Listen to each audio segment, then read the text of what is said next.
So I've been watching your videos for quite some time, and you've made an interesting comment that when you think of God, most people think of him as an old man sitting up there with a big beard, passing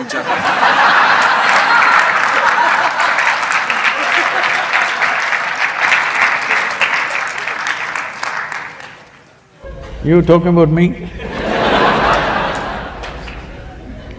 The old beard sitting up here. Tell me further. And so my question was, I was curious to understand what in your definition would be God.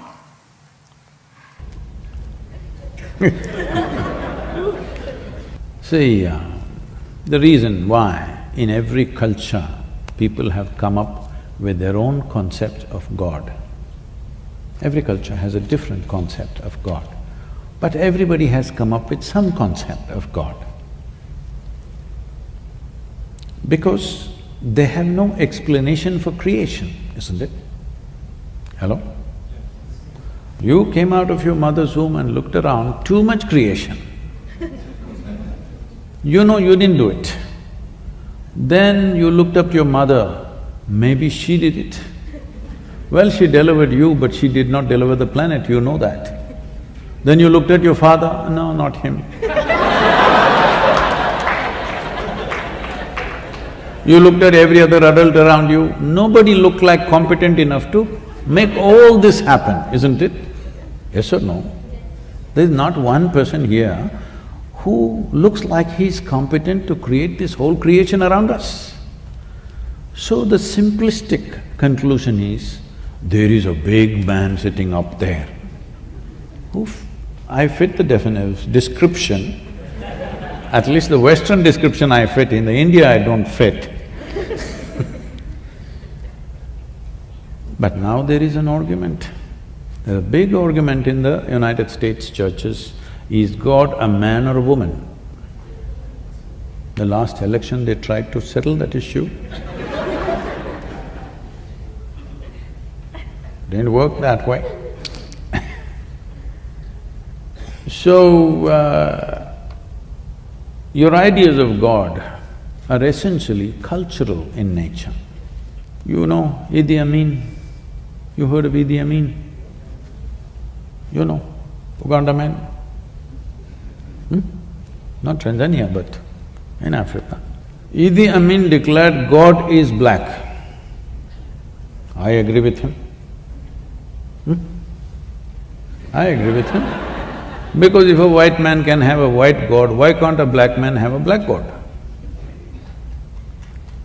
So this argument also is going on, particularly in the US churches. They tried to settle that in the previous election.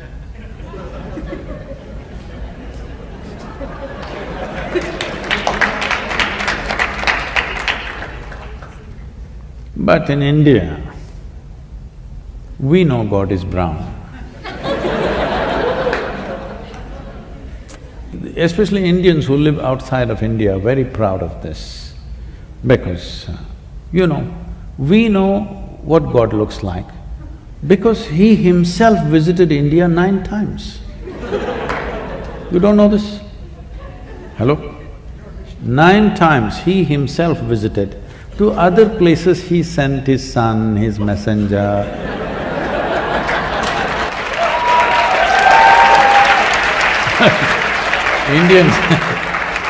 Indians are very proud of this.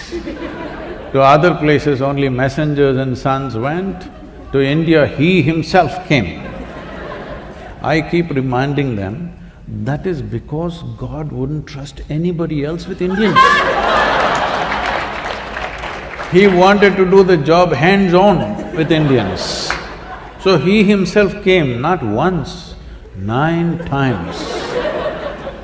And He failed. 9 or 10 times we can debate, but failure you cannot debate, isn't it? Obviously He failed, what do you think? It's a perspective that we can take. He maybe didn't do the best job, yeah, but… but he was good. He created you, me, so many of us. Yes, but coming hands-on, it's a failure, isn't it? He could have sent somebody like everywhere else. So, our ideas of God are coming because we have no explanation for creation. What you're referring to as God is essentially that which is the source of creation, isn't it?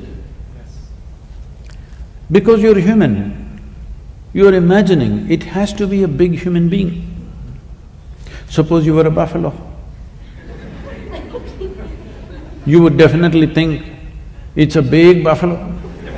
You heard of the big yak in Tibet? You've not seen? I went hunting for a big yak. I drove all over Tibet, took permissions and drove off-road everywhere to see the big yak because they told me the big yak from horn to horn is 6 feet wide.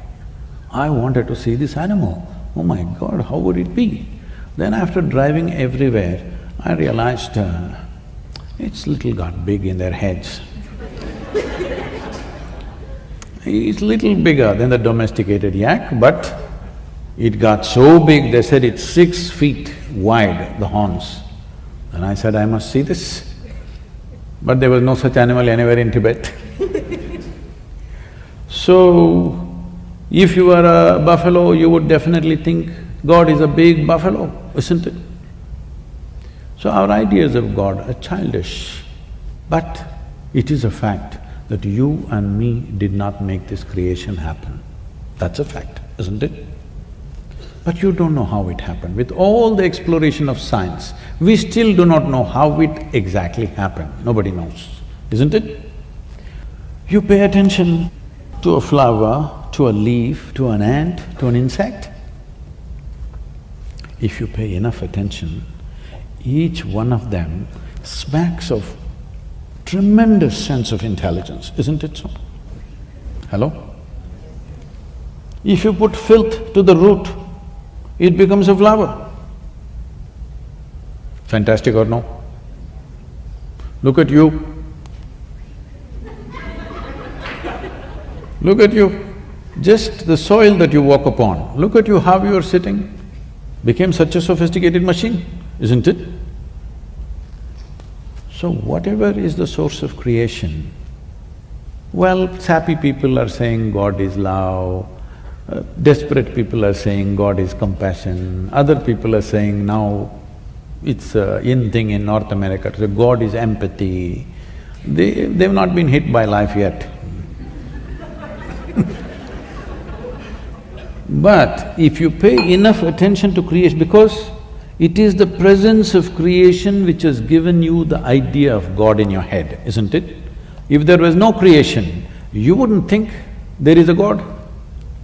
If you pay enough attention to every piece of creation, what you will see is it's intelligence, intelligence, intelligence, intelligence beyond what you can contain in your brains.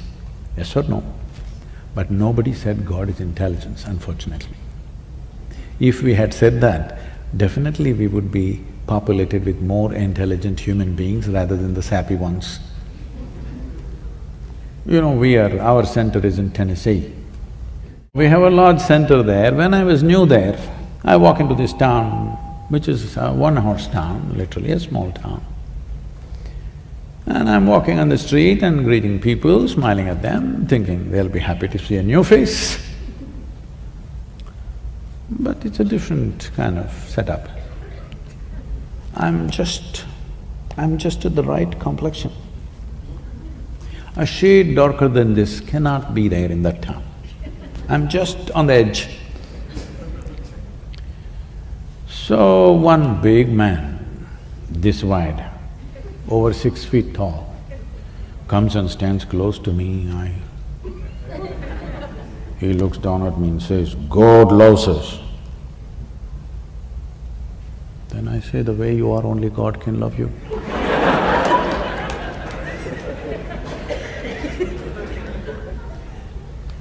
Before this went inside and worked, I had to go away.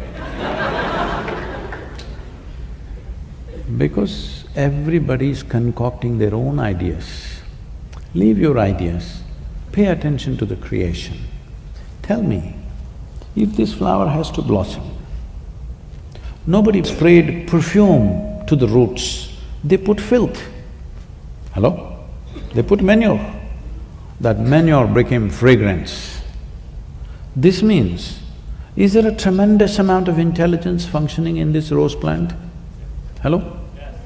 You ate a piece of bread and this became a human being. Is there a tremendous amount of intelligence beyond your brains functioning within you? So, this is the source of creation right now for you. If you access even one drop of that intelligence, you will live magically instead of becoming hallucinatory. If you believe things that you don't see, you will become hallucinatory. But if you access things which are not in your access right now, your life will get tremendously enhanced. That's what you should look at. Right now, there is an intelligence here which can turn a piece of bread into a human being. If I took a loaf of bread in my hands and made it into a human being, who would you think I am? You would think I am the source of creation, isn't it? Every one of you is doing this in your stomach, of course, not in your hands. But no access. So, if you don't have something, it's okay. But if you have it and you don't access it, this is a crime, isn't it? So my entire life's work is just this, so that you find access to the source of creation that also throbs within you. You're right now a piece of creation, that's fine, but you are also the source of creation within yourself. If you find access to that intelligence, you live in a magical way. Other people will think you're superhuman, but this is not about being superhuman. This is about realizing being human itself is super.